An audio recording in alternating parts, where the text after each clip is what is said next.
It started like most of our run-ins with the HOA, quiet at first, then suddenly loud, invasive, and more ridiculous than anything you'd think could happen in a normal neighborhood.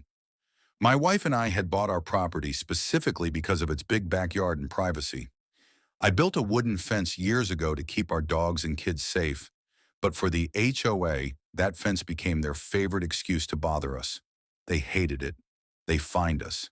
They threatened to take it down.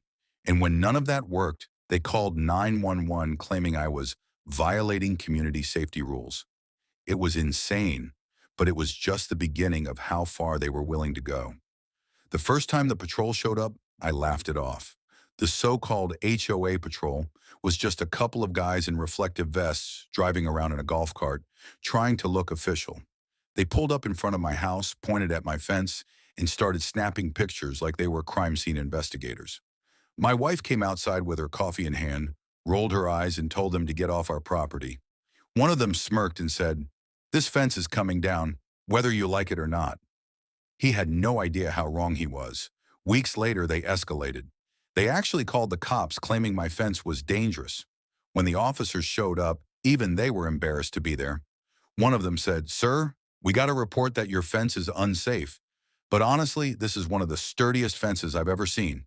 They looked at the HOA reps like they'd lost their minds. The cops left without doing anything, but the HOA didn't stop. They sent letters, they issued fines, they threatened lawsuits. And then one night, they did something so bold it set me off completely. It was just after midnight when I heard the dogs barking like crazy. I went outside with a flashlight, and there they were. Two HOA patrol guys actually climbing over my fence. One of them had a ladder, and the other was trying to get his leg over the top when I shined the light on them. "What the hell do you think you're doing?" I yelled. They froze, looking like kids caught stealing candy. One of them stammered, We're doing a safety inspection." I couldn't help but laugh. At midnight? On my property? Without permission? They scrambled back down and ran off. But that night something changed in me. I was done playing nice.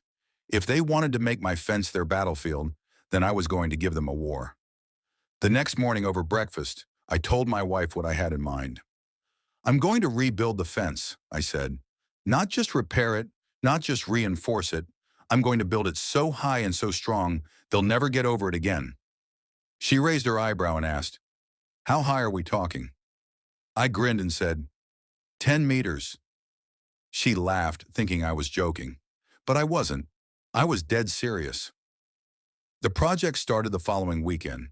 I went to the hardware store and bought massive posts, steel reinforcements, and enough lumber to build a fortress. My neighbors watched with curiosity as I dug deep holes and set the first posts in concrete. Some of them cheered me on quietly, sick of the HOA themselves. Others shook their heads, whispering that I was provoking the board. But I didn't care. Every time I hammered a nail or set a beam in place, I felt a surge of satisfaction. This wasn't just a fence, it was a statement.